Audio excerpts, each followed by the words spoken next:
Today we're talking about some of the different ways that you can fail on YouTube, but I'm not doing this alone. I got my buddy Dan from Creator Fundamentals, and we're gonna give you guys some tips and tricks that's gonna help you take your channel to the next level so that you don't crash and burn.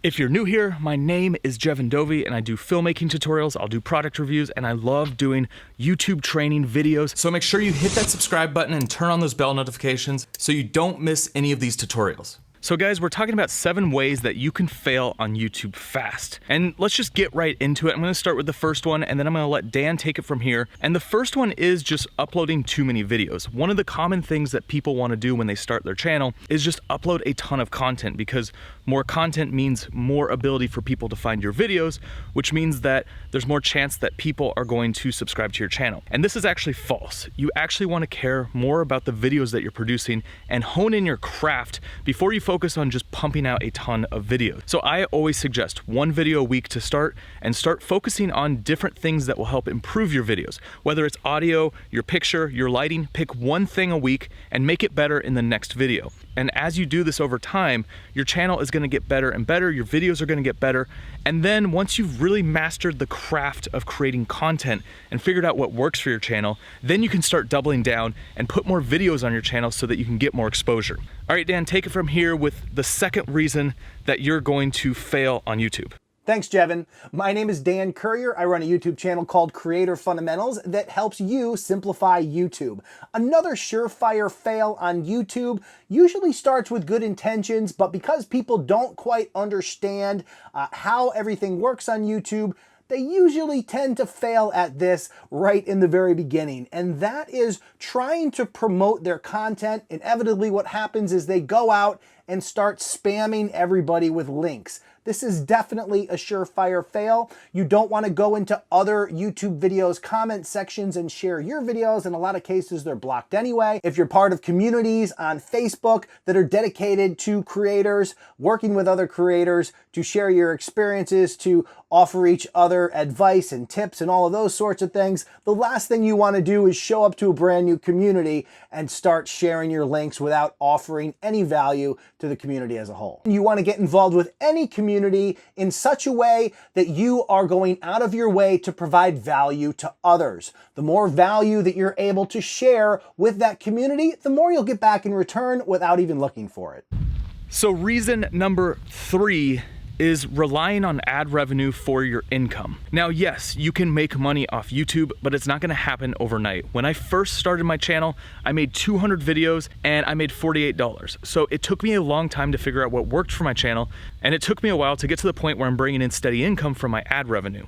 So don't rely on ad revenue as your main source of income. You gotta have this as a side hustle before you actually dive down and become a full-time YouTuber.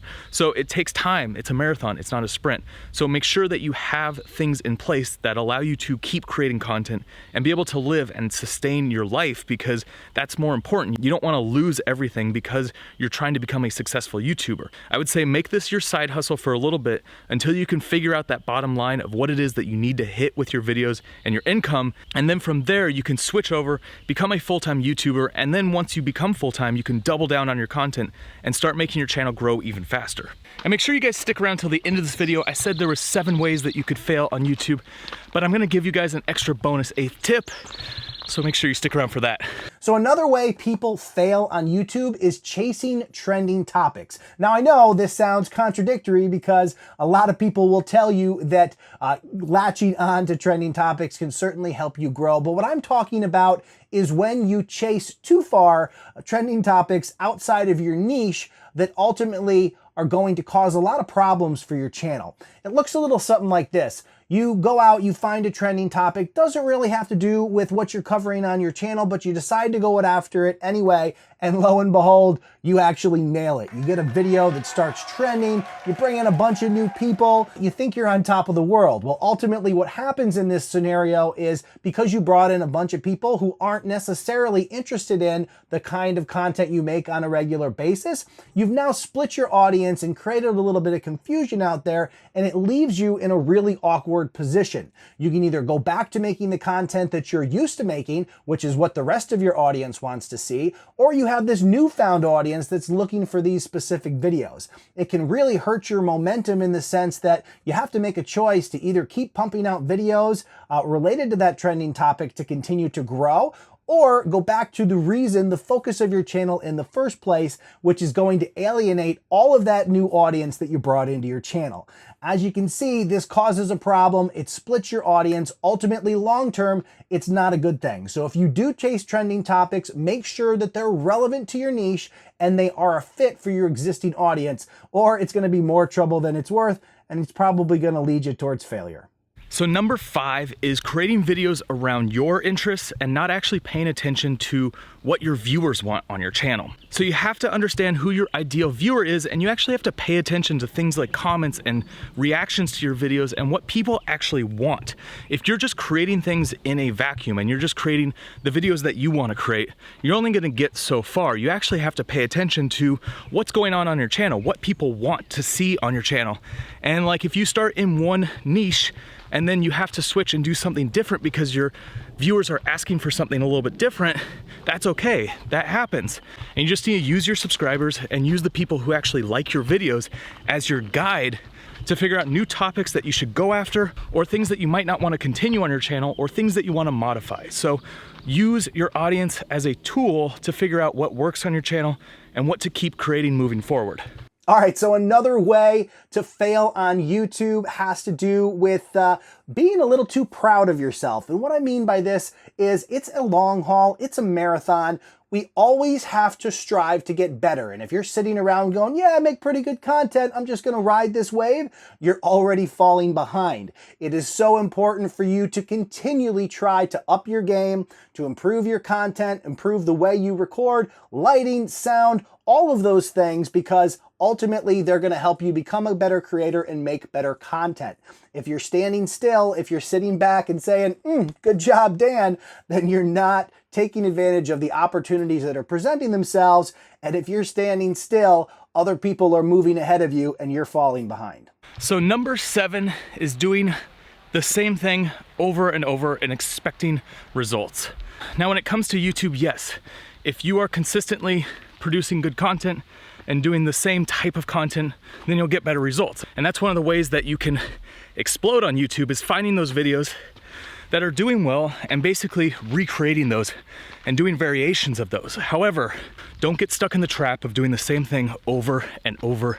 I started out my channel as a travel vlog channel, and that worked for a little while, but then I realized that I had more passion in teaching, filmmaking, doing product reviews. So I started switching my channel over. And as I did that, I found what works for me, what works for my audience, like I was saying earlier, and my channel exploded. So you need to not only be creating awesome content and continually be creating good content, but you need to try new things here and there and not always be creating the same stuff. A little out of breath because I'm going up a hill. But I did say there was an 8th tip, and that is one of the ways that you can grow on YouTube is by doing collabs. So me and Dan came together to do this collab. We're not in the same place, we don't live in the same area.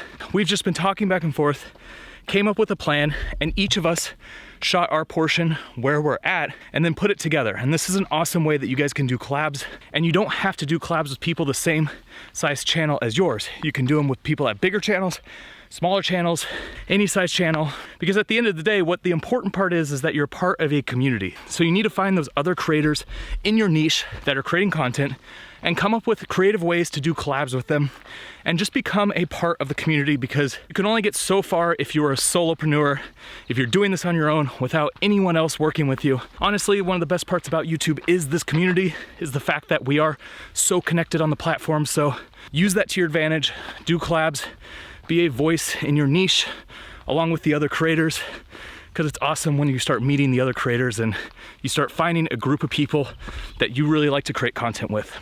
All right, guys, that's it. Make sure you head over to Dan's channel, check out some of his videos, because he's got a lot of really great content. It's gonna help you on your YouTube journey. All right, guys, I'll see you on the next one.